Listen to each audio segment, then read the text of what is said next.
প্রধানমন্ত্রীর মালয়েশিয়া সফরে কলিং ভিসার দুয়ার খোলার প্রত্যাশা, শ্রমবাজারের সিন্ডিকেট ভাঙার তাগিদ।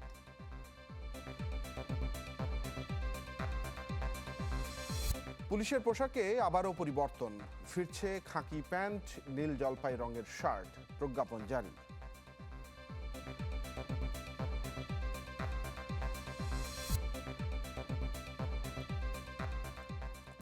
শুভেচ্ছা, আপনাদের সবাইকে আমন্ত্রণ চ্যানেল 24 সকাল 7টার খবরে। শুনছিলেন সিলন ফ্যামিলি ব্লেন্ডি সংবাদ শিরোনাম, সঙ্গে থাকছে তানফির আহমেদ।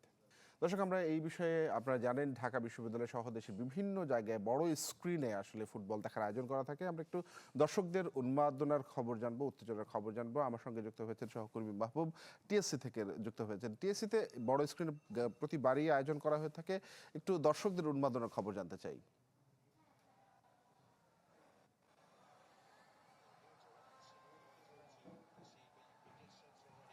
টিএসসিতে এখানে যে বড় স্ক্রিনে খেলা দেখানো হচ্ছে, এখানে ঢাকা বিশ্ববিদ্যালয়ের শিক্ষার্থী সহ আশপাশের যারা রয়েছেন তারা কিন্তু খুব সকালবেলা তারা এখানে এসেছেন, কারণ একটু দেরি হলে এখানে জায়গা পাওয়া যায় না। এবং তারা যখন আসছিলেন তাদের ভেতরে যে আনন্দ সেটি কিন্তু আমরা দেখেছি। এবং ব্রাজিলের যারা সমর্থক বিশেষ করে তারা আজকে সকাল সকাল এসেছে, তারা তাদের প্রিয় দলের জার্সি গায়ে দিয়ে এসেছে এবং অন্যান্য দলের সমর্থকরাও রয়েছেন। তবে যখন একটা গোল যখন হয়েছে ঠিক সেই সময় আমরা দেখেছি প্রচণ্ড হর্ষধ্বনি এই টিএসসির এই এলাকাটিতে আমরা দেখতে পেয়েছি। ব্রাজিলের সমর্থকরা কিন্তু খুবই সুন্দরভাবে কিন্তু তারা তাদের যে গোল সেই গোল কিন্তু উদযাপন করেছেন। এবং আজকের যে ম্যাচ, নেইমারবিহীন এই ম্যাচে ব্রাজিল আসলে কিভাবে ঘুরে দাঁড়াবে সেটি নিয়ে তাদের কিছুটা চিন্তা ছিল। তবে সেই চিন্তা কিন্তু কিছুটা অবসান হয়েছে, কারণ খেলার যে প্রথমার্ধ সেই প্রথমার্ধেই কিন্তু 1-0 গোলে ব্রাজিল এগিয়ে রয়েছে। এবং তুলনামূলকভাবে কম শক্তিশালী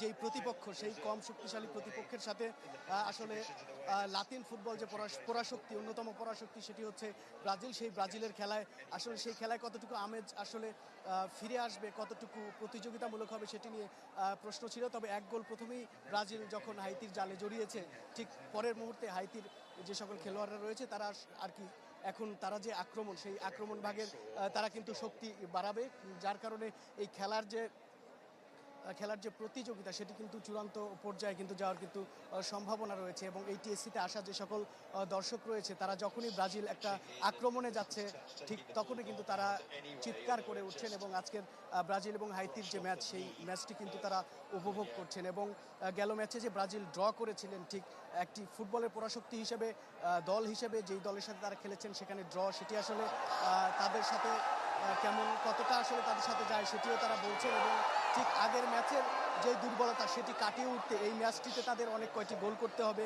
ব্রাজিল সমর্থকরা সেটি মনে করছেন। এবং তারা ভাবছেন এই ম্যাচে তারা অনেক কয়টি গোল করবেন এবং পরবর্তী পর্যায়ের যেই খেলা সেই খেলায় তারা এগিয়ে থাকবেন। তানভীর। জি মাহবুব, বুঝতে পারছি অনেক উত্তেজনা বিরাজ করছে ব্রাজিলিয়ান সমর্থকদের এবং ফুটবল বিষয়ে আসলে সবারই চোখ এখন ব্রাজিলের দিকে। ধন্যবাদ মাহবুব আপনাকে। আমাদের সঙ্গে ইতিমধ্যে সিরাজগঞ্জ থেকে যুক্ত হয়েছেন আমাদের আরেক সহকর্মী হিরক গুণ। হিরক, আপনার পেছনেও জায়ান্ট স্ক্রিনে খেলা দেখছেন দর্শকরা, উন্মোদনার খবর জানতে চাই। সিরাজগঞ্জেও কিন্তু ব্রাজিল সমর্থকদের কিন্তু উন্মাদনা রয়েছে, কারণ ইতিমধ্যে কিন্তু ব্রাজিল 1-0 গোলে এগিয়ে রয়েছে। আপনারা দেখতে পাচ্ছেন যে সিরাজগঞ্জের বিভিন্ন স্থানেই কিন্তু বড় পর্দায় আজকের এই খেলাটি দেখানো হচ্ছে। আমরা দেখেছি সকাল থেকে বিভিন্ন স্থান থেকে যারা ব্রাজিল সমর্থক তারা কিন্তু এই যে বড় পর্দায় যেখানে খেলা দেখা হচ্ছে সেখানে কিন্তু তারা এসেছে। এবং ইতিমধ্যে হাইতির বিপক্ষে কিন্তু তারা 1-0 গোলে কিন্তু ব্রাজিল এগিয়ে রয়েছে, যে কারণে ব্রাজিল সমর্থকদের কিন্তু একটি উল্লাস রয়েছে। আপনারা দেখতে পাচ্ছেন যে আমরা দেখেছি যে সকাল থেকেই বিভিন্ন বয়সের যারা ব্রাজিল সমর্থক তারা কিন্তু বড় পর্দায় খেলা দেখতে তারা হাজির হয়েছে এবং তারা খেলা দেখছে। এবং এই স্থানটির মতো আমরা দেখেছি যে জেলার অন্য স্থানেও কিন্তু বড় পর্দায় আজকে ব্রাজিলের খেলা দেখানো হচ্ছে। এবং ইতিমধ্যেই ব্রাজিল কিন্তু 1-0 গোলে হাইতির বিরুদ্ধে এগিয়ে রয়েছে এবং যারা ব্রাজিল সমর্থক তারা যেটি বলছে যে আজকে যদি তারা একাধিক গোলের জিততে পারে তাহলে কিন্তু ব্রাজিল গ্রুপ চ্যাম্পিয়ন হয়ে আগামী পর্বে কিন্তু যাবে। এবং যেটি দেখছেন যে যারা আজকে কিন্তু যে নেইমারের মাঠে অনুপস্থিতিতে ব্রাজিল সমর্থকরা কিন্তু আজকেও তারা হতাশ হয়েছে এবং তাদের আশা যে আগামীতেও কিন্তু তারা এই যে তাদের প্রিয় খেলোয়াড় নেইমার মাঠে নামবে এবং ব্রাজিল যে উজ্জীবিত একটি দল এবং আজকে কিন্তু সেটি ইতিমধ্যে প্রমাণ করেছে। কারণ প্রথমার্ধে কিন্তু ব্রাজিল 1-0 গোলে এগিয়ে থাকার কারণে দর্শকরা কিন্তু যারা ব্রাজিল সমর্থক তাদের মধ্যে আমরা কিন্তু উল্লাস দেখেছি। যখন এক গোল হয় সেই সময় দেখেছি যে সেখানে অনেক সব ছোট থেকে বড় অনেকেই কিন্তু ব্রাজিল সমর্থক তারা কিন্তু উল্লাস প্রকাশ করেছে এবং পুরো সিরাজগঞ্জে কিন্তু যে বিশ্বকাপ ফুটবলের যে উন্মাদনা সেটি কিন্তু রয়েছে। কারণ বিভিন্ন স্থানে দেখেছি যে বিভিন্ন দলের পতাকা মিছিল সবকিছু কিন্তু হয়েছে, সবকিছু মিলে কিন্তু যে খেলা চলছে এখন পর্যন্ত ব্রাজিল 1-0 গোলে এগিয়ে রয়েছে। এবং হিরক, ধন্যবাদ আপনাকে আমাদের সঙ্গে যুক্ত হওয়ার জন্য। হিরক গুণ জানাচ্ছিলেন সিরাজগঞ্জ থেকে। এবারের আসরের প্রথম জয়ের আনন্দে ভাসছে মরক্কো। অ্যাটলাস লায়ন্স সমর্থকদের উদযাপন নিয়ে যুক্তরাষ্ট্রের ডালাস থেকে বিস্তারিত জানবো সহকর্মী রেজাউনুজ্জামানের কাছ থেকে। সবাইকে স্বাগত জানাচ্ছি ডালাসের ফ্যান ফেস্টিভ্যাল থেকে। মরক্কো আজকে প্রথম জয় পেয়েছে বিশ্বকাপে। এবারের বিশ্বকাপে প্রথম ম্যাচে ব্রাজিলকে রুখে দিয়েছিল, এবার স্কটল্যান্ডকে হারালো। আমার সঙ্গে রয়েছে এক ঝাঁক মরক্কো সমর্থক, তাদের সাথে আমরা একটু কথা বলার চেষ্টা করব এবং দেখছেন সবাই কিন্তু আসলে কতটা উচ্ছ্বসিত। مبروك علينا هذه البداية مازال مبروك علينا هذه البداية مازال الأحرار مشرق الأنوار منتدى السؤدد وحماه منتدى وحماه. So are you happy with the performance of today? To be honest, I'm happy with the result, but I was expecting like at least 3-0, 4-0.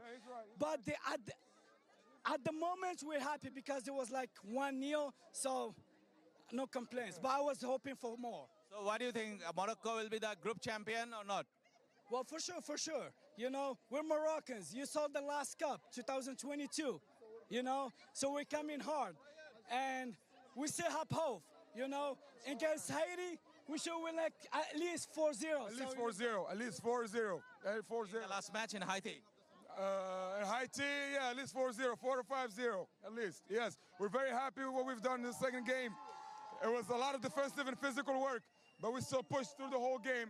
We're happy with 1-0. Great performance from everybody. We're grateful for everybody. We're pushing to the next game, and we're going forward from there. They did amazing, and today the game was so hard, but they did win, and we're hoping that they're gonna go to the final. আমরা শুনছিলাম সমর্থকদের কথা এবং তারা কিন্তু সবাই আত্মবিশ্বাসী যে মরক্কো এবার বিশ্বকাপে আরো বড় কিছু করে দেখাবে, যেটা তারা করেছিল 2022 সালে সেমিফাইনালে উঠে চমকে দিয়েছিল বিশ্বকে। এবার বিশ্বকাপে আরো বড় চমক নিয়ে হাজির হবে মরক্কো, এমনটাই আশা তাদের।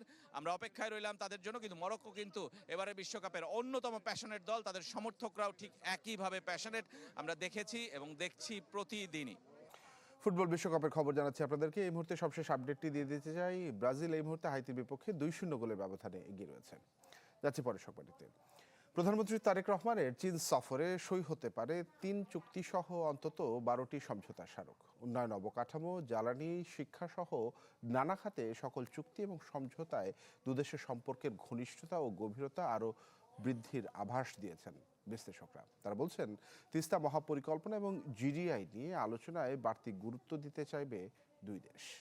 মোর্শেদ হাসিবের রিপোর্টে বিস্তারিত। ঢাকা বেজিং সম্পর্কের 3 দশক পূর্তিতে 2005 সালে যৌথ ইশতেহার ঘোষণা করা হয়। এরপর পেরিয়েছে আরও 2 দশক। আবারও ঘোষিত হবে যৌথ ইশতেহার। প্রধানমন্ত্রী তারেক রহমানের আসন্ন চীন সফরে তৃতীয়বারের মতো আসতে যাচ্ছে যৌথ ইশতেহার বা জয়েন্ট কমিউনিকে।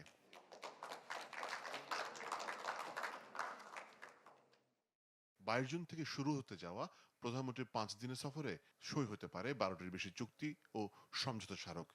এর মধ্যে আছে উন্নয়ন অংশীদারিত্ব, পরিবেশ বান্ধব জ্বালানি, বন্দরের আধুনিকায়ন, শিক্ষা ও গণমাধ্যম সহযোগিতার মতো বিষয়গুলো। অর্থনৈতিক বিশ্লেষকরা বলছেন বাংলাদেশের অবকাঠামো উন্নয়নে চীনের সহযোগিতার বিকল্প নেই। আমার এনার্জি, পাওয়ার, রোড ট্রান্সপোর্টেশন, আমার special economic zone, urban infrastructure, চাইনিজরা এই ইনফ্রাস্ট্রাকচার ইনভেস্টমেন্টগুলো খুব দ্রুত রেসপন্ড করতে পারে। তাদের এখানে রিস্ক থ্রেশহোল্ড অনেক বেশি, বা ডেভেলপিং কান্ট্রিতে এই অবকাঠামো প্রকল্পগুলো একটু জটিল। এগুলোর development, project preparation, project signing, implementation, সেই জায়গায় চাইনিজ চাইনিজ ইনফ্রাস্ট্রাকচার ইমপ্লিমেন্টাররা বেশ ভালো কাজ করতে পারে বলে দেখা গেছে পৃথিবী জুড়ে বা বাংলাদেশেও। বিশ্লেষকদের ধারণা এই সফরে আলোচনা টেবিলে থাকতে পারে তিস্তা মহাপরিকল্পনা। তবে বাংলাদেশের সামরিক সক্ষমতা বিকাশে চীনের সাথে অব্যাহত সহযোগিতা নিয়ে কথা হবে দুদেশের। এছাড়া বাংলাদেশের জাতীয়তাবাদী দল বিএনপি ও চীনের কমিউনিস্ট পার্টি সিপিসির মধ্যে একটি সমঝোতা স্মারক সইয়ের জন্য চূড়ান্ত করা হয়েছে। আর চীনের জিডিআই বা বৈশ্বিক উন্নয়ন উদ্যোগে যুক্ত হতে পারে বাংলাদেশ।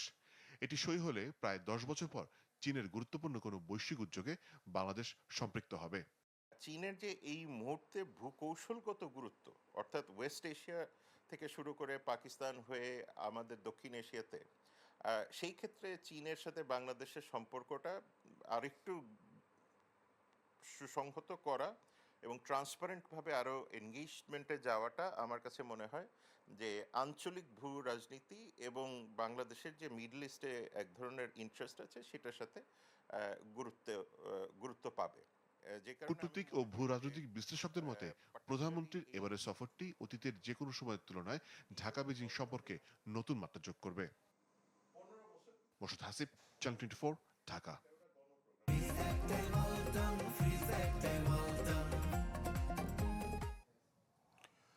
আবারও চালু হবে মালয়েশিয়ার শ্রমবাজার, থাকবে না সিন্ডিকেট, নিয়োগ প্রক্রিয়া হবে স্বচ্ছ। প্রধানমন্ত্রী তারেক রহমানের মালয়েশিয়া সফরকে ঘিরে তৈরি হয়েছে এমন প্রত্যাশার। অভিবাসন বিশেষজ্ঞরা বলছেন বাংলাদেশ নিয়ে কুয়ালালামপুরের সরকারের অনাস্থা কাটানোর বড় সুযোগ হতে পারে প্রধানমন্ত্রীর সফরটি। সম্রাট হোসেনের রিপোর্ট। বাংলাদেশি কর্মীদের অন্যতম পছন্দের গন্তব্য দক্ষিণ পূর্ব এশিয়ার দেশ মালয়েশিয়া। দেশটিতে বিভিন্ন পেশায় কাজ করছেন প্রায় 20 লাখ বাংলাদেশি। বহু সংস্কৃতি আর শক্তিশালী অর্থনীতির এই দেশটিতে যেতে অনেকেই উন্মুখ হয়ে থাকেন। এর সুযোগ নেয় দুষ্টচক্র, যাকে বলে সিন্ডিকেট, যারা অতিরিক্ত অভিবাসন ব্যয় চুক্তি অনুযায়ী কাজ না দেয়া, আবার কখনো অর্থ লোপাটের ঘটনা ঘটায় অহরহ। এমন নানা অনিয়ম আর অভিযোগের জেরে 2023 সালে কলিং ভিসায় বাংলাদেশ থেকে কর্মী নেওয়া বন্ধ করে দেয় মালয়েশিয়া। এই বন্ধ শ্রমবাজার খোলার ব্যাপারে নানান দেন দরবার করা হয়েছে, কিন্তু কাজ হয়নি। এবার প্রধানমন্ত্রী তারেক রহমানের মালয়েশিয়া সফর ঘিরে তৈরি হয়েছে আশাবাদ। দেশটিতে থাকা প্রবাসীরা বলছেন স্বচ্ছ নিয়োগ প্রক্রিয়া নিশ্চিত করা গেলে বাংলাদেশিদের জন্য খুলবে কলিং ভিসার দুয়ার। প্রধানমন্ত্রীর কাছে প্রবাসীদের কিছু প্রত্যাশা রয়েছে, যেমন বৈধ পথে মালয়েশিয়া পাড়ি জমানো প্রতিটি বাংলাদেশি শ্রমিকের সামাজিক নিরাপত্তা, অভিবাসন এবং প্রতিশ্রুতি অনুযায়ী কাজের পাশাপাশি নিয়মিত বেতন ভাতা যেন পরিশোধ করা হয়। আমাদের প্রত্যাশা থাকবে যে প্রধানমন্ত্রী তারেক রহমানের এই সফরের মধ্য দিয়ে মালয়েশিয়া বাংলাদেশের শ্রমবাজারে একটি নতুন দিগন্ত উন্মোচিত হবে, যে শ্রমবাজারে থাকবে না সিন্ডিকেট, যে শ্রমবাজারে থাকবে না দুর্নীতি। বাংলাদেশি শিক্ষার্থীদের এখানে গ্রাজুয়েট পাস ভিসাটা নাই, এই সুবিধাটা নাই। উনি যাতে এসে মালয়েশিয়া সরকারের সাথে কথা বলে এই সুবিধাটা চালু করেন। প্রবাসী কল্যাণ প্রতিমন্ত্রীও এই সফরকে শ্রমবাজার খোলার সুযোগ হিসেবেই দেখছেন। বৈদেশিক কর্মসংস্থানটা সেটাকে প্রাধান্য দিয়ে আই থিঙ্ক মালয়েশিয়ায় আমাদের মন্ত্রণালয় থেকে ইতিমধ্যেই অনেক ধরনের আলোচনা, দুই দেশের জয়েন্ট ওয়ার্কিং কমিটিও এগিয়ে নিয়ে গেছে। এখন প্রধানমন্ত্রী গেলে আশা করি সেটা আরও ত্বরান্বিত হবে। অভিবাসন বিশেষজ্ঞ শরীফুল হাসানের পরামর্শ, এই শ্রমবাজারের সিন্ডিকেট প্রথা ভাঙার অঙ্গীকার করতে হবে দুদেশকেই। তাহলে ফিরবে আস্থা, কমবে অভিবাসন ব্যয় ও এই সংক্রান্ত হয়রানি। যেই মানুষজন অতীতে নিয়োগ প্রক্রিয়ায় যে দুষ্টচক্র ছিল তাদেরকে যদি আপনি আবার জড়িত করেন, শুধুমাত্র সরকার পরিবর্তনের সামনের মানুষগুলো পরিবর্তন হয়, তো নিয়োগ প্রক্রিয়া যদি একই থাকে তাহলে আমি মনে করি যে মানুষের নিয়োগ প্রক্রিয়া থেকে আপনি খুব ভালো কিছু পাবেন না। 3 বছর আগে মালয়েশিয়া বাংলাদেশ থেকে কর্মী নিয়ে বন্ধ করে দিলে সে সময় 4 থেকে 5 লাখ টাকা খরচ করেও সেখানে যেতে পারেননি 18,000 কর্মী। সম্রাট হোসেন, চ্যানেল 24, ঢাকা। আবারও পরিবর্তন হচ্ছে পুলিশের পোশাকের রঙে। জেলা পুলিশ এবং অধিকাংশ ইউনিটের সদস্যদের শার্টের রং হবে গাঢ় নীল, প্যান্ট হবে খাকি রঙের। আর মেট্রোপলিটন পুলিশের জন্য শার্টের রং নির্ধারণ করা হয়েছে হালকা জলপাই। বৃহস্পতিবার পুলিশ মহাপরিদর্শক মোহাম্মদ আলী হোসেন ফকিরের সই করা এক প্রজ্ঞাপনে এ সকল তথ্য জানানো হয়েছে। প্রজ্ঞাপনে নারী পুলিশ সদস্যদের পোশাকেও পরিবর্তন আনা হয়েছে। এক্ষেত্রে জেলা পুলিশ ও আর্মড পুলিশ ব্যাটালিয়ন, বিশেষায়িত পুলিশ ব্যাটালিয়ন, স্পেশাল ব্রাঞ্চ, অপরাধ তদন্ত বিভাগ ও র্যাপিড অ্যাকশন ব্যাটালিয়ন ছাড়া অন্যান্য ইউনিটের নারী সদস্যদের জন্য গাঢ় নীল শাড়ি ও গাঢ় নীল ব্লাউজ নির্ধারণ করা হয়েছে। পাশাপাশি মহানগর পুলিশের নারী সদস্যদের গাঢ় নীল শাড়ির সঙ্গে হালকা জলপাই রঙের ব্লাউজ পরবেন। সেই সঙ্গে হেড কভার অনুমোদিত গাঢ় নীল রঙের হতে হবে বলেও প্রজ্ঞাপনে উল্লেখ করা হয়েছে।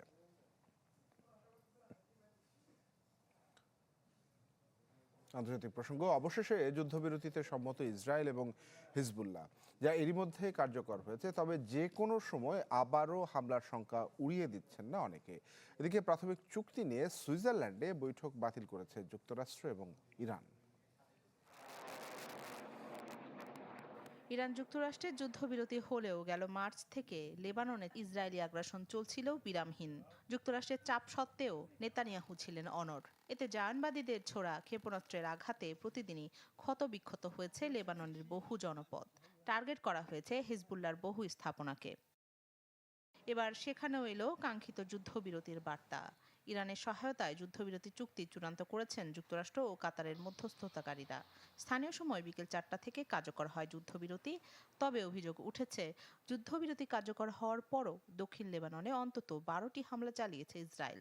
এছাড়া মধ্যরাত থেকে আগ্রাসনে নিহত হয়েছে অন্তত 47 জন। যুদ্ধবিরতি চললেও পরবর্তীতে যে কোনো হুমকি মোকাবেলায় ফের হামলা চালানো হতে পারে, এমন বার্তা দিয়েছে আইডিএফ। ফেব্রুয়ারিতে ইরানে যুক্তরাষ্ট্র ইসরায়েলের যৌথ হামলার জেরে লেবানন থেকে ইসরায়েলে হামলা চালায় হিজবুল্লাহ। এরপর থেকেই দুই পক্ষের মধ্যে অব্যাহত ছিল হামলা পাল্টা হামলা।